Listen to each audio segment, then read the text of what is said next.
Bonsoir, merci d'être là ce soir pour notre troisième rendez-vous cadrage débordement, que nous avons appelé cadrage débordement. Donc, nous avons déjà accueilli précédemment l'écrivain Alain Damasio, je crois que c'était en juin dernier, et puis le journaliste et écrivain Edoui Plenel, qui est venu au mois de novembre, au début décembre. Et donc voilà, ça nous paraissait un peu comme une évidence d'inviter Marie Cosnet, que je ne sais pas si je dois présenter ici.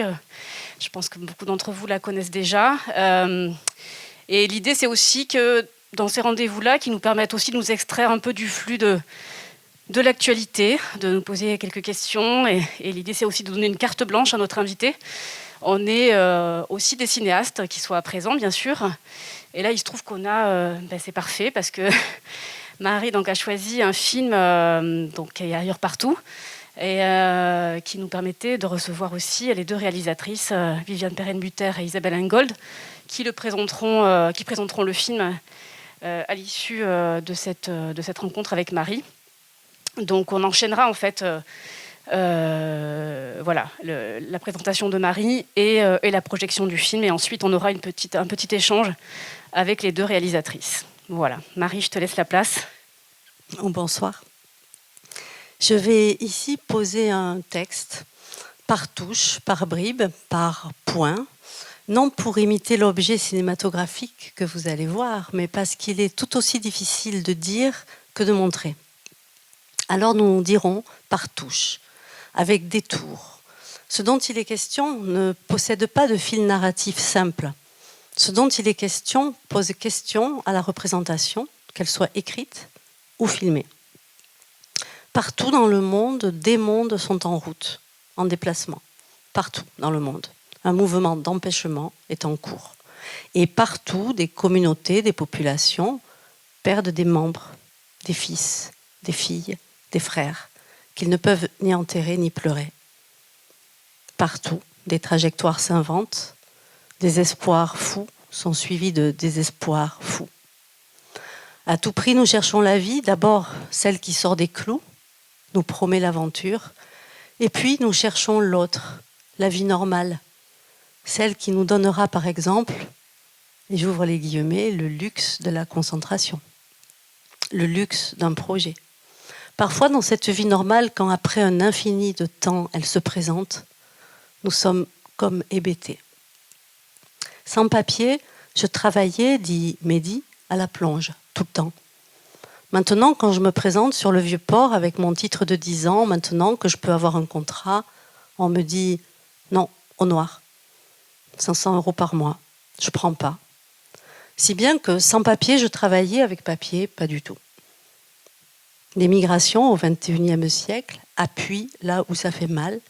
Par elles, nous ouvrons la porte aux questions géopolitiques, aux affaires étrangères, à l'urgence écologique, aux questions de politique intérieure, bien sûr, et hélas, et à la question du travail et de son partage. Nous ouvrons où nous pourrions ouvrir.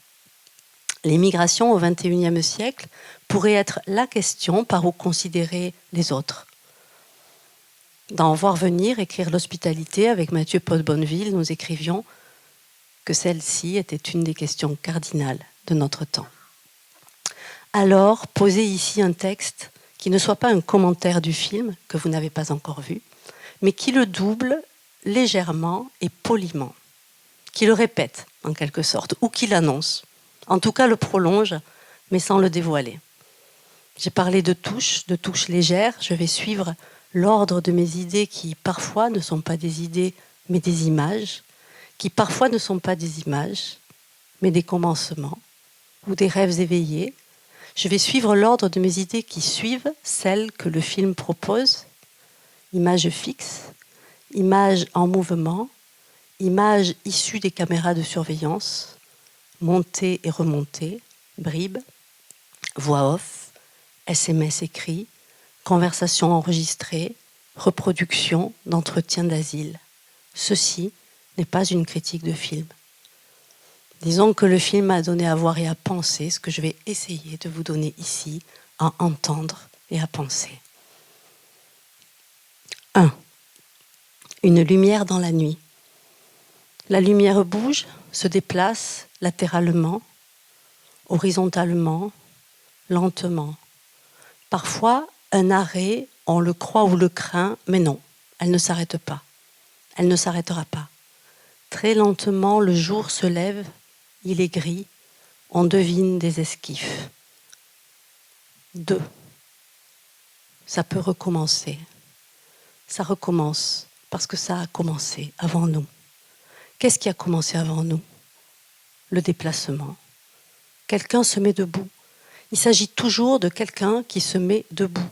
C'est un phénomène. Quelqu'un se met debout sur le morceau de monde où il a vu le jour. Il se met debout et il se met en marche. Il parcourt un périple, il dessine une géographie, il connaît des écueils et des obstacles nouveaux. C'est un phénomène ancien et singulier. C'est un phénomène collectif et nouveau. Un jeune homme se met en route, ici. Il s'appelle Shahin. Mais soyez bien attentifs. Vous n'entendrez son prénom qu'une fois dans le film. Shahin n'a que 21 ans. Rhésos, le jeune héros de l'Antiquité, qu'on rencontre brièvement dans l'Iliade, était tout aussi jeune quand il finissait par faire comme tout le monde. Suivre son rêve, aller à Troie, ou aller ses copains, où les choses se passaient. Suivre, au singulier, le rêve de tous. Le rêve obligé, mais suivre pourtant, et pourtant, rêver. Les souvenirs sont plus amples que sa propre vie. On l'entend dans le film. On se souvient de ce quelque chose qu'on cherche. On se souvient de ce que d'autres ont cherché avant nous. L'immensité du passé, l'immensité du souvenir, la propulser devant, au futur. Il y a un cœur où on croit qu'il y a un cœur, il y a une quête, et oui, il y a une quête, et on croit qu'il y a un objet à la quête. 3. Les géographies. Elles sont tracassées. Ici, dans le film, vous les verrez apparaître, disparaître, se colorer, chercher l'intrus, faire le cadre, le refaire, dessiner une forme, un carré, 2 carrés, un cercle, autre chose, une autre forme. C'est que les images sont des images de contrôle, elles cherchent, elles épient quelqu'un dans l'espace où il ne devrait pas être, elles chassent. Quand elles trouvent ou croient trouver, ça bipe. Les silhouettes se heurtent ici et ici. On dirait un peu plus loin une grande marelle, des enfants, des vélos, des personnages qui vont, viennent. C'est un jeu, c'est comme un jeu. Nous savons que c'est un jeu qui n'est pas drôle, nous savons même que c'est un jeu tragique. Les vies et les âmes peuvent s'y briser. Ce qui est sûr, c'est que malgré tout, malgré les cadres, les carrés, les cercles fermés, ça circule. La lumière jusqu'aux phares, les allées, les venues, les avions, les jointures des routes, les autoroutes. 4. Le réel. Il n'est pas là où on croit. Il peut être enfoui dans le rêve de la nuit qu'on fait tout en sachant pourtant qu'on est en train de rêver. Il y a d'autres frontières que celles dessinées par terre et dans le ciel et dans les mers. Il y a la frontière entre le réel et l'irréel.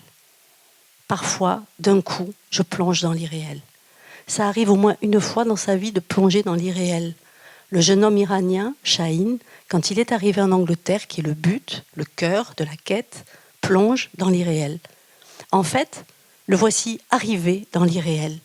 Le temps qui n'est pas le temps, qui est une enclave du temps. L'attente peut être sans but. 5. Le réel bis. Je pense à un autre jeune homme. Je l'appelle Ali ici. Il écrit le récit de ses aventures. Il y a cette phrase. Tout d'un coup, j'ai plongé dans la fiction. Ce n'est pas le même irréel que celui que décrit Shahin, soudain étranger à lui-même et à son désir. Dans le cas d'Ali, qui a fait une autre route, l'irréel se loge dans l'impression qu'il a de vivre une fiction. Il est le héros d'un de ces films que la veille encore il pouvait voir à l'écran. En Libye, il se retrouve avec son chef de chantier dans une échoppe qui vend des kalachnikovs. Le patron en essaie quelques-unes. Il en avait vécu et imaginé des choses, mais pas celle-là. Il est dans le film. Les temps se chevauchent. Son passé de spectateur, son présent d'aventurier. Le champ de la fiction est passé au réel, et de ce dernier, on risque de ne pas sortir. On risque de s'y enliser. En quelque sorte, je suis la fiction. Il y a de quoi devenir fou, Maintenant, ce même jeune homme me dit, tous ces gens-là, en parlant de ceux qui hésitent en France à lui accorder ou non une protection, mais aussi de ceux solidaires qui essaient de compenser les failles de l'institution, tous ces gens-là, ils en veulent à ma fiction, celle que moi j'ai vécue dans le réel. Eux, ils en veulent à ma fiction, c'est elle qui les intéresse. Ils oublient que c'est mon réel. Ils ne me prennent pas avec les deux, ma fiction et mon réel. Au fond, ils n'y croient pas. Au fond, ils ne me croient pas. Ils se gardent la fiction comme fiction. Et ils me jettent, moi. Alors Ali devient malade. C'est le moins qu'on puisse dire que les routes de ces adolescents posent la question délicate de faire récit. De qui fait le récit et comment? Le film tourne autour de cette question. 6. Visage et nom. Chahine. C'est une fois dans le film que vous entendrez son prénom. C'est quand sa mère lui parle. Jamais vous ne verrez son visage. On attend le générique, on est dans la durée du film et on sait, et on attend, et on sait que bientôt, à la fin, on lira, on saura. Cela donne un pendant et un après. Il y a une légère curiosité, elle sera satisfaite, mais exactement là où il faut, comme il faut, ni plus ni moins. Nous sommes du parti des silhouettes. C'est une chose délicate qui n'est pas facile à comprendre. On a envie de savoir et on n'a pas besoin de savoir. C'est à la fois un jeune homme et tous les jeunes hommes. À partir de lui, les autres. Ailleurs, partout. Mais ça commence là, dans la nuit, avec un déplacement horizontal et une lumière qui ne s'arrêtera pas. Sur un pic de prénoms, sur une histoire, une rencontre. J'ai dit quelque part que le travail le plus important, ou un des plus importants aujourd'hui, était celui d'accepter d'être terriblement précis sur les situations administratives, sur les possibilités juridiques, sur les minuscules tâches qu'il y a à mener. Parfois, il faut un jour entier pour convaincre une maman de participer à un Zoom avec le centre des mineurs qui protège et enferme son enfant sur les îles Canaries, alors qu'elle ne comprend pas pourquoi on ne pourrait pas faire la rencontre audio et vidéo par WhatsApp. C'est un détail. C'est un infime détail, mais il nous prend du temps. Il est déterminant. Dieu, le diable aussi, se niche dans les détails. Il faut être infiniment précis sur tout. Combien était-il dans ce bateau? 55 n'est pas 56. À quelle heure exacte sont-ils partis? Est-ce avec un téléphone satellite qu'ils ont appelé alarmphone? Il faut être incroyablement précis. Quel t-shirt portait le garçon? Un bateau bleu et blanc, ça ne suffit pas. Combien de bidons d'essence?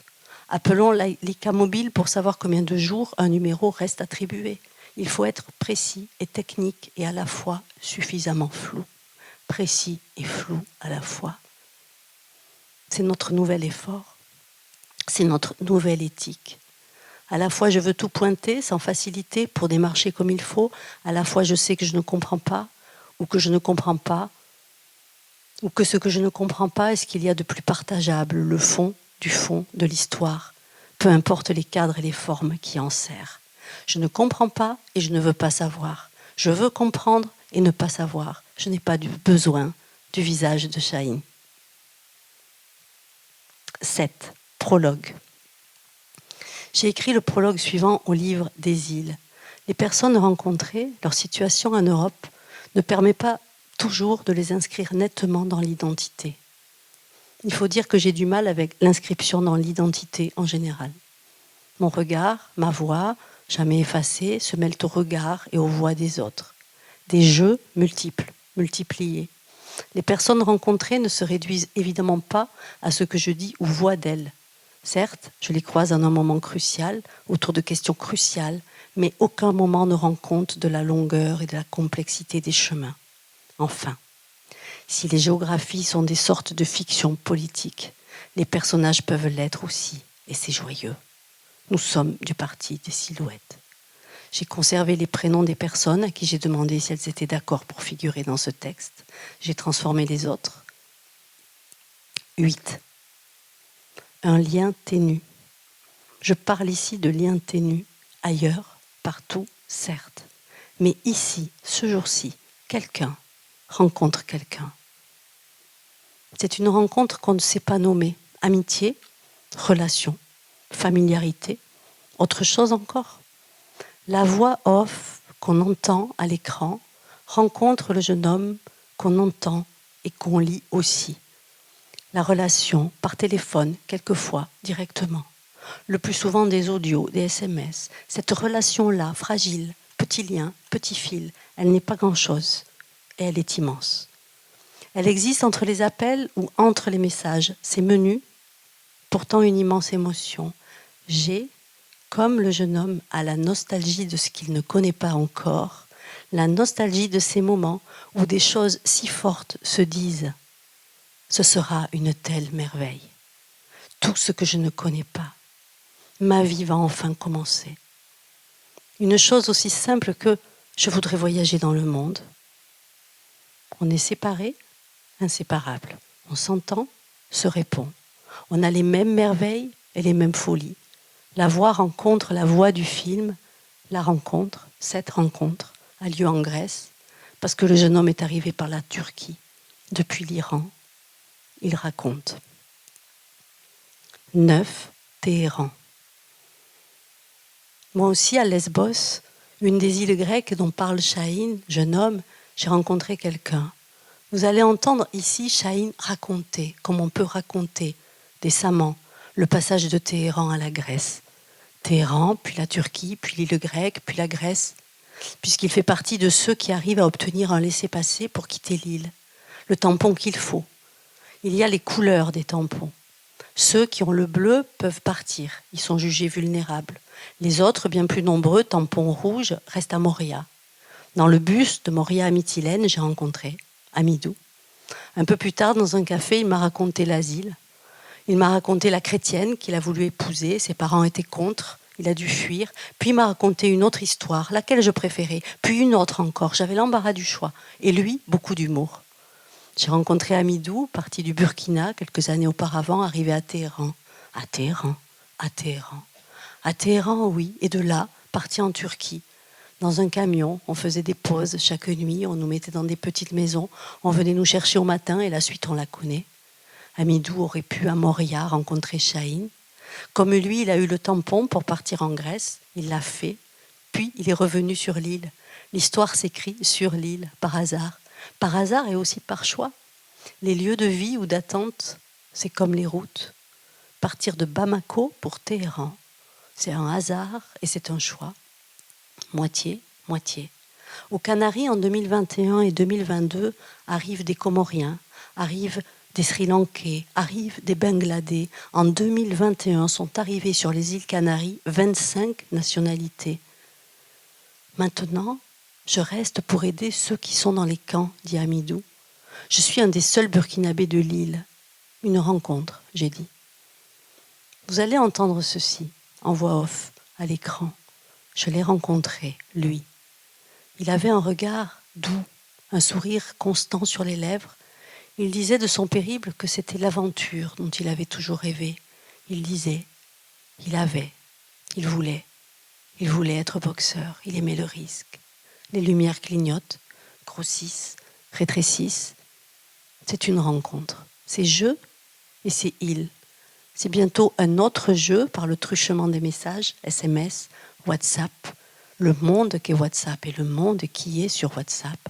Ce qui m'émeut, c'est que la fragilité de la rencontre en fait une rencontre importante. Ce qui m'émeut aussi, c'est que dans ces histoires qu'on aborde pudiques, on nomme, on dit, mais à peine.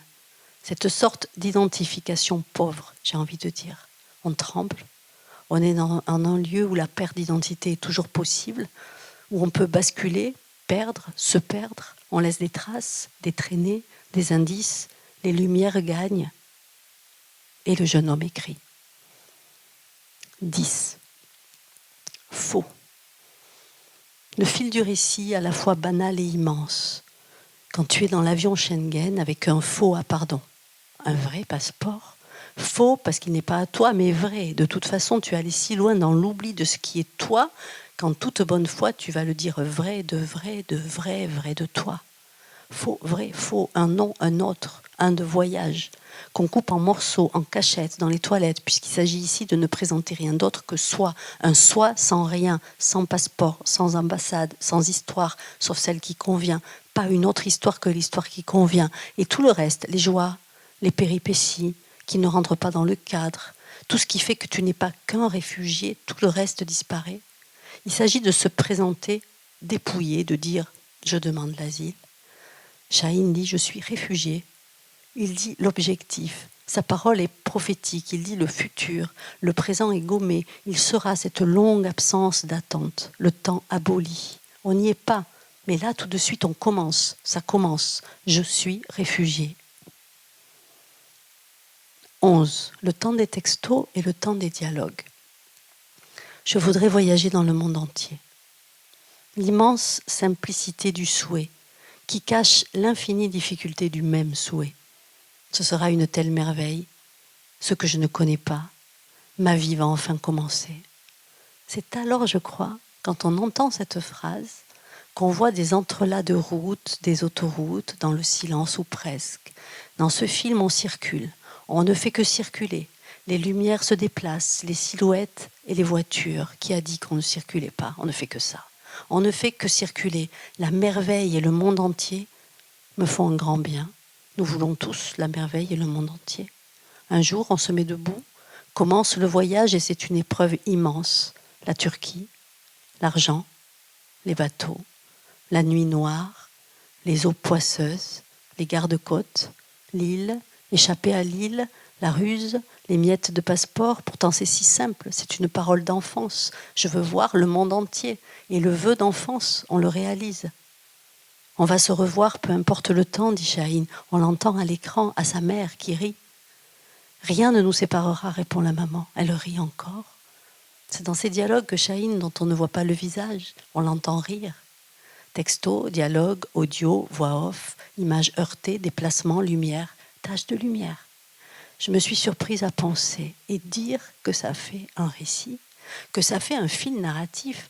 J'ai dit au tout début qu'un fil narratif, c'était compliqué pour ce genre d'histoire. Et c'est vrai, mais ce n'est pas vrai. Ici, il y a un parfait et très simple fil narratif. Quelqu'un part, parle, espère, attend longtemps dans le flou et l'abîme, et puis il y a une chute.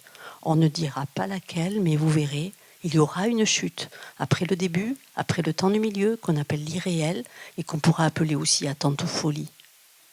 C'est incroyable de considérer que les temps sont bousculés, qu'un projet de vie puisse s'envisager au loin, aussi loin, à des générations, et que pourtant ça fasse, même par bribes, même par touches légères, un très beau et très simple récit. 12. La vérité. Ils veulent la vérité, mais si tu dis la vérité, ça se retourne contre toi. Le récit de personne, le récit impossible, le récit est la recherche de la preuve, de la contradiction. Le mensonge, plus vrai que la vérité, les vérités, l'impossible vérité, les différentes couches d'un récit, celui que la mémoire procure, les désordres. Le plus vrai possible, c'est celui que toi, ou toi, tu peux comprendre, faire tien. Le plus vrai est celui qui fonctionne. Le plus vrai est celui qui est le plus conforme. Le plus vrai est celui qu'on m'a conseillé. Tant de malentendus. J'écrivais ceci en épilogue de voir venir, écrire l'hospitalité.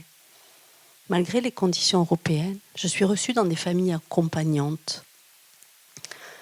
Je suis reçue dans des villages français. Ce n'est pas ce qu'on peut vivre de pire, et j'ai de la chance et de la gratitude. Mais j'ai pas mal de fatigue aussi à m'accommoder, à la soupe par exemple. L'infantilisation, même si je la comprends, m'agace. Mes hôtes sont plus vieux que moi, je les respecte. Il y a des règles et je les suis. Mais il y a des plaisanteries qui ne sont pas les miennes. Par exemple, celle-ci. Le soir, à la campagne, on entend des chiens aboyer. Le maître de maison, pour me faire rire, dit « Tiens, les musulmans qui passent ». Il explique que c'est ce qu'on disait autrefois quand on entendait les chiens aboyer. Je suis blessée, je ne le dis pas. Je suis là, je me raconte parce qu'on me demande de me raconter et je dis « C'est bien parce que c'est vous, encore une fois ». Chaque fois que quelqu'un vient, et j'accepte. D'autres fois, la personne qui m'accueille explique à celle qu'elle rencontre qu'elle a un migrant à la maison. Et elle raconte mon histoire. Elle raconte mon histoire et tout ce qu'elle a fait depuis que je suis là, tout ce qu'on a fait. Je pense que ça, c'est une indiscrétion française. Et je n'ai pas l'habitude de ce genre d'indiscrétion. Alors, je pense que c'est culturel. Quand je mange beaucoup, elle dit « il mange bien, il faut lui remplir l'assiette ». Elle cherche mon histoire sur Internet, par exemple. Elle cherche ma géographie et mon histoire. Elle veut les lieux précis, les dates. Je pense que c'est par amitié. Et bien sûr, c'est par amitié. D'ailleurs, je suis d'accord, il y a de l'amitié. D'ailleurs, maintenant que j'ai une place en CADA, on continue à se parler, je donne des nouvelles. Mais j'ai ce sentiment. Je serai toujours en mensonge. Pourquoi j'ai quitté mon pays? L'immensité des réponses possibles. Ou bien le contraire, j'ai rien à répondre. C'est trop vaste ou c'est trop petit?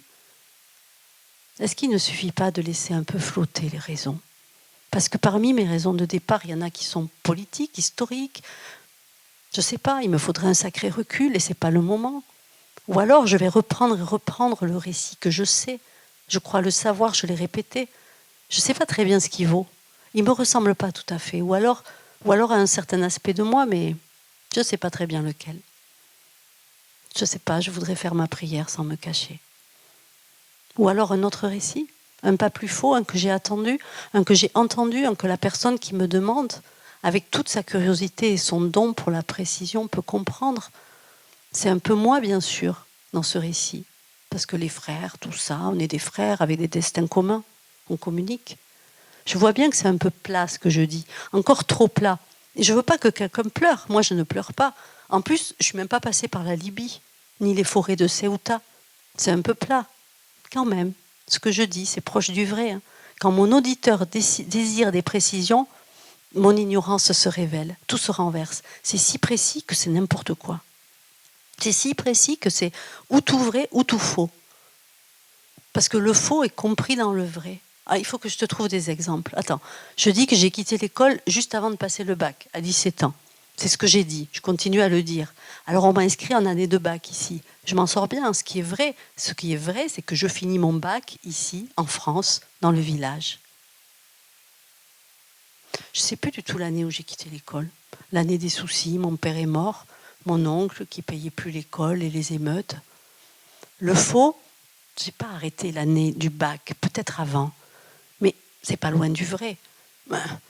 Je vais finir mon bac ici, je vais l'avoir. J'ai été à l'école, ça c'est vrai. La question du vrai, du faux, c'est une question que je ne me pose plus. Parce que, quoi qu'il en soit, dans ce cadre-là, moi, chez eux, avec les chiens de la nuit, avec leur peur des musulmans, même s'ils disent le contraire, avec la campagne, la curiosité, l'amitié que ça fait quand même, leur générosité, tout est à la fois faux et vrai. Tout est aussi vrai que faux. Ce que je dis et ce que mes amis disent toujours, on me force à mentir. On me force à dire ce que je ne sais pas, à être ce que je ne suis pas. Et puis, il y a tout ce qui est très intime, mes histoires familiales, mes histoires religieuses, d'ethnie, d'amour, tout ça. Je n'ai pas l'habitude de raconter. Si je le fais, c'est étrange. Alors je ne le fais pas. Et si je ne gardais pas quelque chose en silence, je me sentirais un peu mort, un peu plus mort. 13. Les images pour personne. Il y a cette attente, Londres, l'attente dans le texte et l'attente dans l'image. Les fatigues, un standard, une cuisine, une épicerie, les nuits, les lieux sous contrôle. Les images sont prises, personne ne cherche à les voir, prises pour être vues, jamais regardées. Tout d'un coup, elles le sont. Regardez. Tout d'un coup, dans l'attente et l'épreuve de Chahine, elles trouvent leur place pour le regard, le nôtre, le vôtre. Grâce à Chahine, quelqu'un a lieu, quelqu'un qui n'en peut plus. C'est une femme, elle craque à l'écran, mais ce n'est pas pour nous, ce n'est pas pour vous. Peut-être tout à l'heure, par WhatsApp vidéo, elle dira à sa mère là-bas que tout va bien et que oui, elle va demander à aller à l'université. Ailleurs, partout. Chahine ou quelqu'un d'autre. Chahine ou quelqu'un anonyme. Jamais n'importe qui. Quelqu'un, quelqu'une qu'on regarde. Cette femme anonyme crève l'écran au sens propre. Elle vient poser, avec des sanglots, la question du rêve qu'on fait, du long périple, de la quête. C'est comme s'il y avait un un cœur des choses et une quête. Et oui, il y a une quête, mais peut-être il n'y a que ça. Peut-être il n'y a pas d'objet à la quête. Le reste finit en larmes. 14. Les satellites. Samedi 15 janvier 2022, à 23 heures, un bateau est sorti de Tarfaya au Maroc. Il y avait 55 personnes sur le bateau pneumatique lancé sur l'océan. À minuit, il était en difficulté. Un passager a appelé quelqu'un avec son téléphone satellite. La personne a appelé les secours espagnols. Ils se sont mis en route. On les voyait à l'écran se déplacer. Ils allaient vite. En 1 heure, ils avaient fait ça de route. On calculait le temps restant. Les enfants étaient en détresse. Quand soudain, on l'a vu à l'écran, le bateau a fait demi-tour. On n'osait plus demander comment allaient les enfants. Le bateau a fait demi-tour. C'est aux Marocains d'y aller. Les relations diplomatiques entre le Maroc et l'Espagne reprennent. Sans doute a-t-on négocié. Il faut que le Maroc retienne et le Maroc ne retient pas partout. Ces côtes atlantiques sont très vastes. S'il ne retient pas, il faut qu'il sorte pour sauver. À lui de faire. Salvamento sort plus souvent qu'à son tour. À 15 heures, la marine royale marocaine n'est toujours pas sortie. Comment vont les enfants ? À 18 heures, ils sont sur les lieux, mais ne trouvent pas le bateau. Ils vont demander l'aide d'un avion espagnol, dit le monsieur au téléphone. Salou me dit, je ne vois pas le signal GPS de l'avion. À moins qu'il n'ait pas mis son signal, il n'y a pas d'avion, il n'y a pas d'avion. Une question d'essence, a dit le sauveteur espagnol. Après, essence ou question politique ou retard marocain? Impuissance. On les a appelés chaque heure, chaque demi-heure. Au bout d'un moment, ils ne prenaient plus le téléphone, quelle que soit la raison. Manque d'essence. Ordre dicté par une volonté politique nouvelle. Chacun fait ce qu'il a à faire, pas plus. À 20 heures, on savait que le bateau s'était retourné. Un pneumatique était crevé. Quelques heures plus tard, on savait. 2 corps morts, 10 survivants. Les autres, disparus pour toujours. Eh bien, merci et bon film.